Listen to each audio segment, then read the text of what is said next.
যে খবরের দিকে নজর রাখবো, জেলিয়াখালী গ্রামে ডিআইজি সিআইডি শিবু হাজরার পুড়ে যাওয়া পোল্ট্রি ফার্ম ঘুরে দেখে পুলিশ। আপনাদের নিশ্চয়ই মনে রয়েছে, শিবু হাজরার বাড়িতে এবং পোল্ট্রি ফার্মে আগুন লাগিয়ে দেয় জনতা, এবং সেই পুড়ে যাওয়া পোল্ট্রি ফার্ম আজকে ঘুরে দেখেছে পুলিশ।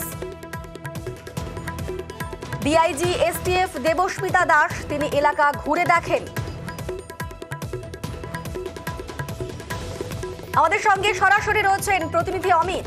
অমিত, সেখানে তারা গেলেন এবং যাওয়ার পর তারা কি বললেন?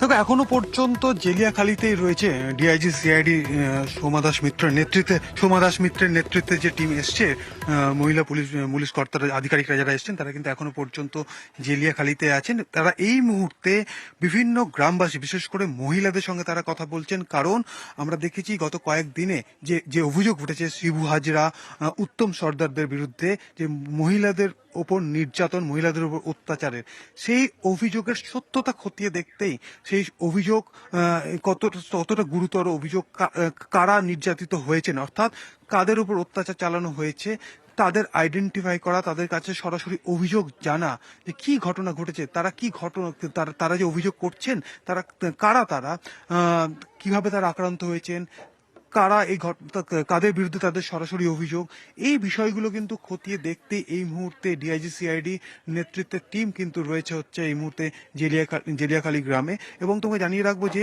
এখানে আসার আগে, অর্থাৎ এই মুহূর্তে যেখানে টিম রয়েছে, ডিআইজি সিআইডির উপস্থিতিতে যে টিম রয়েছে মহিলা পুলিশ কর্তাদের, তারা ঠিক গ্রামে আসার আগেই জেলিয়াখালীতে শিবু হাজরা যে পোল্ট্রি ফার্ম পুড়িয়ে দেওয়া হয়েছিল বা অগ্নিসংযোগের ঘটনা ঘটেছিল, তারা সেই ঘটনাস্থল তার পরিদর্শন করেন। এবং তারপরই তারা গ্রামে এসে আমরা দেখছি পরপর বিভিন্ন বাড়িতে তারা যাচ্ছেন। কারণ আমরা শুধু আজকে নয়, গত 2-3 দিন ধরেই ডিআইজি সিআইডির নেতৃত্বে মহিলা পুলিশের আধিকারিকদের টিম তারা বিভিন্ন গ্রামে যাচ্ছেন এবং মহিলারা যে অভিযোগ তুলেছেন বা যে অভিযোগ করছেন শিবু হাজরা, উত্তম সর্দার বা শাহজাহান শেখদের বিরুদ্ধে, যে তাদের সাগরেদরা বা তাদের অনুগামীরা এসে মহিলাদের উপর অত্যাচার করত,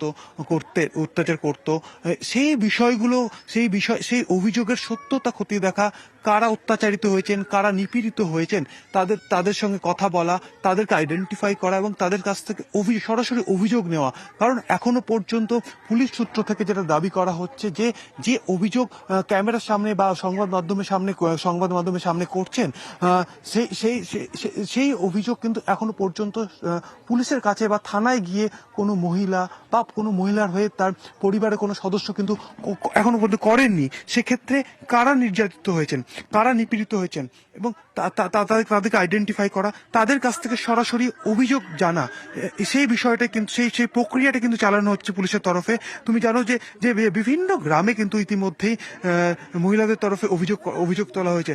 আমাদের সংবাদ মাধ্যমে কিন্তু বিভিন্ন গ্রামবাসীদের তরফে কিন্তু অভিযোগ করা হয়েছে শিবু হাজরা, বা আজকে সকালেও আমরা গ্রামবাসীদের সঙ্গে কথা বলেছেন তারা, সেখানে গিয়ে কি হলো সেই ছবি দেখুন এবার।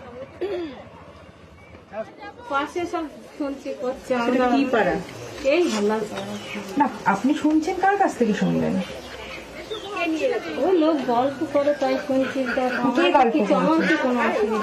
কে গল্প করেছে? রাতের পর রাত মারধর করেছে, সব ভাতায় কাজ করিয়েছে, সব আমাদের স্বামীদেরই করেছে।